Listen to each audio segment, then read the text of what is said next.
अच्छा, अभी हमारा टॉपिक है दैट इज कोलेस्टेरोल। ठीक है, कोलेस्टेरोल जो है आपकी रोजमर्रा जिंदगी के अंदर इसका बड़ा रोल है और यूएचएस के अंदर भी इसका रोल है, तो आपने इसको अच्छे से देखना है।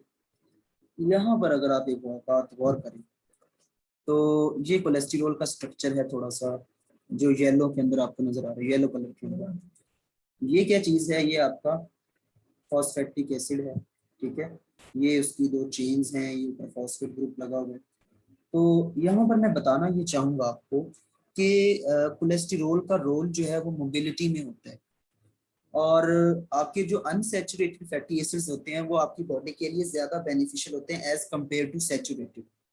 और अनसैचुरेटेड के अंदर भी जो ट्रांसफॉर्म है ना, ट्रांसफॉर्म भी आपकी बॉडी के लिए डेंजरस होती है। सिर्फ सिस फॉर्म जो है वो बेनिफिशियल होती है।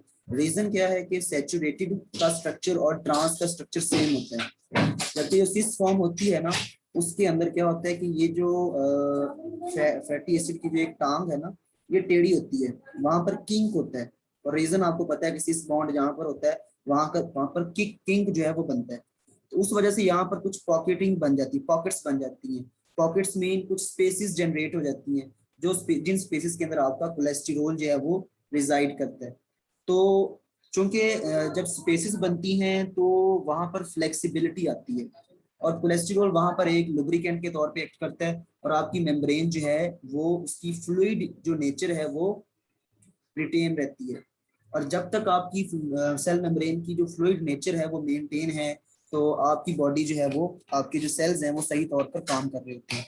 जैसे ही सैचुरेटेड फैटी एसिड आते हैं या ट्रांस फैटी एसिड्स आते हैं, उसका नुकसान क्या होता है कि आपकी जो मेम्ब्रेन है ये रिजिड हो जाती है। तो रिजिड हो जाएगी तो क्या होगा? एक नुकसान तो ये होगा कि फ्लूइड नेचर लॉस होगी। दूसरा नुकसान क्या होगा? आपकी सेल सिग्नलिंग जो है वो कॉम्प्रोमाइज हो जाएगी। जो सेकंड मैसेंजर सिस्टम आपने सारा पढ़ा है, क्योंकि वो सारे रिसेप्टर्स इसके अंदर प्रेजेंट होते हैं। तो जब ये रिजिड हो जाएगी तो कंफर्मेशनल चेंज जो आता था रिसेप्टर के अंदर वो नहीं आ सकेगा। तो जब आपके रिसेप्टर का जो सिग्नल सिस्टम है, जो सिग्नलिंग सिस्टम है वो कॉम्प्रोमाइज हो जाएगा, तो कोई भी सिग्नल जो है उसकी जो आपकी बॉडी को आता है, थ्रेट आता है, उसके अगेंस्ट रिस्पॉन्स जनरेट नहीं हो सकेगा। तो सेल की डेथ होना स्टार्ट हो जाएगी, अपोप्टोसिस होना स्टार्ट हो जाएगी, नेक्रोसिस होगी, सेल डेथ होगी, और ये सारा कुछ आपको इन्फ्लेमेशन की तरफ लेके जाएगा, एथेरोस्क्लेरोसिस की तरफ, एजिंग की तरफ लेके जाएगा, सेल डेथ की तरफ लेके जाएगा। ठीक है, तो ये इसका रोल है। यूएचएस के अंदर जो क्वेश्चन आपका इंपॉर्टेंट है, जो कि हॉट क्वेश्चन है एक, तो आपके लिए भी ये ज़ाहिर है इंपॉर्टेंट होगा। उसमें यही एक क्वेश्चन आता है आपका फर्स्ट ईयर के अंदर, कि write down about the structure of the cholesterol. Structure draw नहीं करना होता। स्ट्रक्चर जब भी बायोकेमिस्ट्री के अंदर आपसे पूछेंगे राइट अबाउट द स्ट्रक्चर, तो आपने ये बताना होता है कि किस पोजीशन के ऊपर हाइड्रोक्सिल ग्रुप है, डबल बॉन्ड कहाँ पर है, इसके अंदर टोटल कार्बन कितने हैं, तो ये बताना होता है। लेकिन अगर आप ड्रॉ करते हैं तो क्या ही बात है, तो ड्रॉ अगर नहीं कर सकते तो कोई इशू नहीं है। ठीक है, तो क्योंकि आपने एफएससी के अंदर ये पढ़ा हुआ है, साइक्लोपेंटेनो हाइड्रोपरॉक्सी फेनेंथरीन रिंग, मेरे ख्याल से मैंने नाम सही बोल दिया गलती से, बिल्कुल ठीक बोल दिया। तो मुझे वो एफएससी वाला याद है, वो आपने स्टीरॉयडल न्यूक्लियस पढ़ा था, जिसका नाम क्या होता था? साइक्लोपेंटेनो पर हाइड्रो फेनेंथरीन रिंग। ये फेनेंथरीन रिंग होती थी और साथ में ये 5 कार्बन वाला ये एक रिंग है। तो ये स्टीरॉयडल न्यूक्लियस इसको कहते हैं। तो इसके ऊपर डिफरेंट फंक्शनल ग्रुप जब अटैच होते हैं तो ये डिफरेंट चीजें जो है आपके पास बन जाती है। जिस तरह ये, जब ये वाले फंक्शनल ग्रुप अटैच होंगे और यहाँ पर डबल बॉन्ड्स होंगे तो इसको हम स्टीरोल कहेंगे। तो बेसिकली ये स्टीरॉयड न्यूक्लियस से डिराइव होता है, और वो स्टीरॉइड्स जिनके अंदर हाइड्रोक्सिल ग्रुप मौजूद हो, वो स्टीरॉयड न्यूक्लियस जिसके अंदर आपका OH ग्रुप मौजूद हो, उसको हम क्या कहते हैं? Sterol.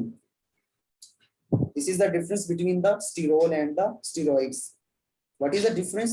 The steroids containing the hydroxyl group are known as sterols, and cholesterol is one of the sterol. इसी वजह से कोलेस्टेरोल के अंदर OL एंड पे जो OL आ रहा है that represents the hydroxyl group at the position 3। तो क्वेश्चन क्या आता है जी? स्ट्रक्चर के बारे में लिखे तो आपने क्या लिखना है कि it has 4 rings, cyclic rings A B C D, hydroxyl group at position 3, one double bond at or between the carbon 5 and 6. Then there are 2 methyl groups at carbon number 18, that is carbon number 19, कहाँ पर है, position क्या है इन methyl groups की? The methyl group number 18 and 19 are present respectively at the carbon number 13 and carbon number 10. Carbon number 10 और 13 जो position है यहाँ पर एक एक मिथाइल ग्रुप जो है वो अटैच होता है, और मिथाइल ग्रुप का नंबर क्या होता है? एक का 18 होता है और एक का 19 होता है। Then at carbon number 17 there is a long chain of carbon atoms that consist of 8 carbons basically। 8 carbon आपके पास एक चेन होती है जो कि कार्बन नंबर 17 के ऊपर प्रेजेंट होती है। तो ये जो है जस्ट आपका स्ट्रक्चर आता है। और एक दफा क्वेश्चन ये भी आ चुका है कि what are the total number of carbon atoms in the cholesterol, carbon atoms की तादाद बताएं। तो आप रिप्रेजेंट कर, आपको नजर आ रहा है that is 27, there are total 27 carbon in the cholesterol. तो ये जो है आपका question paper point of view से हमारा टॉपिक क्लियर हो गया। ठीक है, अब हम इसको कॉन्सेप्चुअली आगे लेके चलेंगे कि बाकी जो रिक्वायरमेंट्स है वो हम देखते जाएंगे। कार्बन नंबर 3 के ऊपर हाइड्रोक्सिल ग्रुप है, A B C D 4 rings हैं इसके ऊपर। कार्बन नंबर 5 और 6 के ऊपर डबल बॉन्ड है आपका। ठीक है, carbon number 13 and carbon number 10 के ऊपर आपका मिथाइल ग्रुप जो है प्रेजेंट है। देन कार्बन नंबर 17 के ऊपर 8 कार्बन की एक रिंग जो है, एक चेन जो है वो प्रेजेंट है। और टोटल कार्बन जो है आपके पास 27 होती है इसके अंदर। फंक्शन क्या होता है कोलेस्टेरॉल का?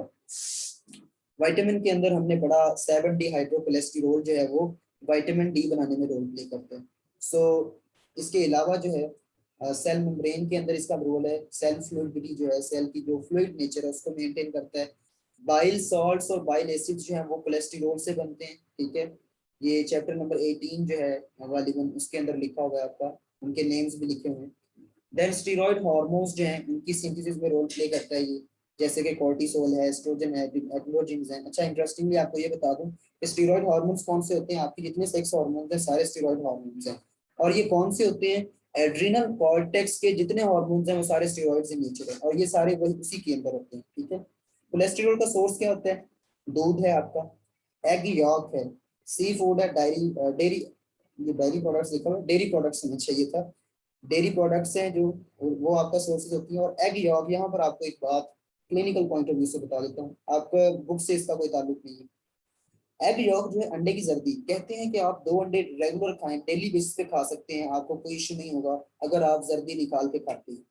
लेकिन अगर आप पूरा का पूरा अंडा खाते हैं विद द एग यॉक, जर्दी के साथ उबला हुआ अंडा, आप अगर रोज जो है वो 2 अंडे या 1 अंडा खाते हैं तो वो आपकी बॉडी के लिए डेंजरस होता है। क्यों? क्योंकि कोलेस्ट्रॉल का लेवल जब हाई हो जाएगा तो ये एथेरोस्क्लेरोसिस काज कर सकता है। इस वजह से जो बॉडी बिल्डर्स होते हैं वो 4 से 5 अंडे भी खाते हैं डेली बेसिस पे, लेकिन वो जर्दी निकाल के सिर्फ एग वाइट जो है, जो प्योर प्रोटीन होती है आपकी, वो यूज करते हैं। और ये क्योंकि आपका मल्टीविटामिन भी होता है, इसलिए आपकी बॉडी के अंदर जो है इसका बड़ा रोल होता है। तो अगर आपने कोलेस्टेरॉल लेना है तो वो आपकी एग यॉक के अंदर होता है, और ये तकरीबन 200 जो है ना, 200 मिलीग्राम पर डेसीलीटर होता है गालिबन इसके अंदर। जबकि आपकी जो डेली रिक्वायरमेंट होती है वो होती है 120 to 140। ठीक है, तो इस वजह से क्योंकि हमारी रिक्वायरमेंट से ज्यादा है एग यॉक के अंदर, तो जब हम उसको ज्यादा यूज करेंगे तो हमारे अंदर हाइपोकोलेस्ट्रोलीमिया हो जाता है। ठीक हो गया। एंडोजेनस, हमारी बॉडी के अंदर भी कोलेस्ट्रॉल बनता है बाइल से। ये जो बाइल सिंथेसिस होती है, बाद में जब बाइल डीजनरेट होता है तो कोलेस्ट्रॉल दोबारा से बन जाता है। ठीक है, तो ये दोबारा से इसी के फंक्शन जो है वो दिखाए हुए हैं। सिग्नलिंग के अंदर रोल भी है इसका, सेल ग्रोथ के अंदर, प्रोलिफरेशन के अंदर, माइग्रेशन के अंदर इसका रोल होता है। स्ट्रक्चर हमने देखा था कि मेम्ब्रेन की फ्लूइड नेचर जो उसको मेंटेन करता है। और लिपिड राफ्ट्स के अंदर, अगर आपको याद हो जो हमने सेल मेम्ब्रेन के अंदर कार्पर से पढ़ा था, तो जो है इस लिपिड राफ्ट्स के अंदर भी कोलेस्ट्रॉल जो है वो प्रेजेंट होता है। फंक्शंस दोबारा से cell membrane sex hormones, adrenal gland से रिलीज होने वाले hormones, production of bile acids और विटामिन डी। ये बड़ा इंपॉर्टेंट क्वेश्चन है, फंक्शन और इसका स्ट्रक्चर, ये दोनों बड़े इंपॉर्टेंट हैं। अब ये एक इररेलेवेंट चीज थोड़ी सी जो आपको प्रैक्टिकल लाइफ के अंदर काम आएगी कि नॉर्मली जो है आपने सुना होगा LFTs करवाए जाते हैं। Liver function test are known as LFTs, liver function test. जब भी जो डायबिटीज के पेशेंट्स होते हैं या जो ओबेसिटी के शिकार होते हैं लोग, तो जब भी अपना वो ट्रीटमेंट करवाने जाते हैं तो सबसे पहले उन्हें कहा जाता है कि चले अपने LFTs करवा के लाएं। ठीक है, लैब टेस्ट करवा के लाएं। तो कोलेस्ट्रॉल का नॉर्मल वैल्यू आपको पता होनी चाहिए, 150 से 200 जो है इसकी नॉर्मल रेंज है। 150 से 200 इसकी नॉर्मल वैल्यू होती है। जबकि जो टीजीज होते हैं, ट्राइग्लिसराइड्स, इनकी नॉर्मल वैल्यू 150 से कम होनी चाहिए। एलडीएल जो है ये वैसे 100 से जो है ना कम होनी चाहिए, यहाँ पे इसने 130 लिखी हुई है, 100 से वैसे कम होते हैं नॉर्मली। लेस देन 100 जो है एलडीएल की नॉर्मल वैल्यू है, और एचडीएल की नॉर्मल वैल्यू जो है वो 50 प्लस होती है। 50 प्लस होगी तो आपकी बॉडी के लिए ये बेनिफिशियल होता है।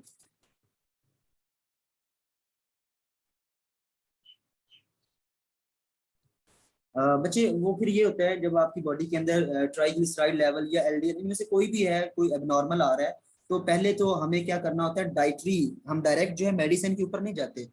डायरेक्ट कभी भी मेडिसिन के ऊपर पेशेंट को नहीं ले जाना चाहिए। गो के हमारे यहाँ डायरेक्ट जो है वो मेडिकेशन से स्टार्ट किया जाता है। पहले अपना लाइफस्टाइल चेंज करना होता है, और लाइफस्टाइल चेंज करने से काफी हद तक बेहतरी आती है। ठीक है, आप जो है ऑयली चीजों से परहेज करें, आप रेगुलर एक्सरसाइज करें, आपकी बॉडी के अंदर एचडीएल लेवल इंक्रीज कर जाएगा। मैंने बताया था कि एलडीएल लेवल जो है वो फीमेल के अंदर नॉर्मली कम होता है, और एक्सरसाइज करने से मजीद कम हो जाता है। एलडीएल लेवल क्यों कम होता है? क्योंकि एस्ट्रोजन जो है वो एलडीएल की प्रोडक्शन को कम करता है और एचडीएल प्रोडक्शन बढ़ाता है। तो फीमेल्स के अंदर एचडीएल लेवल नेचुरल तौर पर जो है वो एचडीएल लेवल हाई होता है, एलडीएल लेवल कम होता है। जबकि बॉयज के अंदर जो है जब आप एक्सरसाइज करते हैं, खेलते हैं, तो एचडीएल लेवल इंक्रीज कर जाता है, और जब ये लेवल इंक्रीज करते हैं तो अल्टीमेटली कोलेस्ट्रॉल का लेवल कम होना शुरू हो जाता है। तो जब कोलेस्ट्रॉल का लेवल कम होना शुरू हो जाता है तो आहिस्ता आहिस्ता जो है वो टीजीज का लेवल भी अपने नॉर्मल वैल्यू की तरफ मुड़ना शुरू हो जाता है। ठीक है, तो वैसे जो ड्रग्स यूज होती हैं आपने एंजाइम्स के अंदर पढ़ी थी बच्चों, स्टेटिन ड्रग आपको याद होगी, जिसमें आपने लोवास्टैटिन पढ़ी थी। ठीक है, तो वो बेसिकली जो है वो हाइपर कोलेस्ट्रोलीमिया के अंदर दी जाती है। ठीक है, और बेसिकली जो इसमें मेन चीज होती है मेरे ख्याल से वो आपकी डाइट जो है आपने चेंज करनी चाहिए। आपको डाइटरी प्लानिंग करनी चाहिए, और एक्सरसाइज जो है ये जरूरी है आपकी बॉडी के लिए, जब भी आपकी बॉडी के अंदर इस तरह के प्रॉब्लम्स आए। और याद रखें ये जो है बहुत ज्यादा क्रूशियल है, हमारे यहाँ ये नहीं करवाए जाते, आम रूटीन में भी आपको करवाने चाहिए। जो लोग मोटे हैं या जिनके अंदर कोई भी तरह किसी भी तरह का इशू है ना, उनको चाहिए कि वो अपने एलएफटीज करवाएं, ताकि उनको पता हो कि उन्होंने अपनी डाइट को किस तरह मेंटेन करना है। ठीक है, एचडीएल और एलडीएल ये बॉडी में बड़े इंपॉर्टेंट होते हैं। एचडीएल हाई डेंसिटी लिपोप्रोटीन्स होती हैं, एलडीएल लो डेंसिटी लिपोप्रोटीन्स हैं। एचडीएल जितने ज्यादा होंगे उतने हमारी बॉडी के लिए ये बेनिफिशियल होते हैं। एलडीएल जितने ज्यादा होंगे उतने हमारी बॉडी के लिए डेंजरस होते हैं, क्योंकि एलडीएल जो है वो एथेरोस्क्लेरोसिस करवाता है, और एथेरोस्क्लेरोसिस से आगे हाइपरटेंशन, और हाइपरटेंशन जो है वो लीड करती है हार्ट प्रॉब्लम्स की तरफ। ठीक है, इस वजह से ये जो है टॉपिक ऑफ डिस्कशन रहते हैं आजकल, जो अगर आप न्यू रिसर्चेस के साथ ताल्लुक रखें तो एचडीएल, कोलेस्ट्रॉल, एलडीएल ये बड़े ही क्रुशियल होते हैं। तो ये था आज का हमारा टॉपिक। ठीक है, जिसके अंदर हमने कोलेस्ट्रॉल पढ़ा। ठीक है, कोलेस्ट्रॉल के बारे में हमने देखा, इसकी नॉर्मल वैल्यू हमने देख ली कि 150 से 200 होती है। ठीक है, हमने एचडीएल और एलडीएल का पढ़ा कि इन दोनों में डिफरेंस क्या होता है, कौन सा बेनिफिशियल है। हमने स्टैटिन ड्रग्स पढ़ी, हमने कोलेस्ट्रॉल के फंक्शंस पढ़े कि ये सेल मेम्ब्रेन की फ्लूइड नेचर को मेंटेन करता है, सेक्स हार्मोन्स बनाता है, बाइल एसिड्स की प्रोडक्शन में, विटामिन बी के अंदर रोल है इसका, सेक्स हार्मोन्स बनाने में रोल प्ले करता है। ठीक है, देन हमने इसका स्ट्रक्चर पढ़ा कि कार्बन नंबर 3 के ऊपर हाइड्रोक्सिल ग्रुप होता है, 5-6 के दरमियान डबल बॉन्ड है, 4 इसके पास एबीसीडी रिंग होती है, कार्बन नंबर 13 और 10 के ऊपर मिथाइल ग्रुप है, और कार्बन नंबर 17 के ऊपर 8 कार्बन की एक चेन जो है वो मौजूद है, और मेन फंक्शन इसका हमने देख लिया। So this is all about the cholesterol.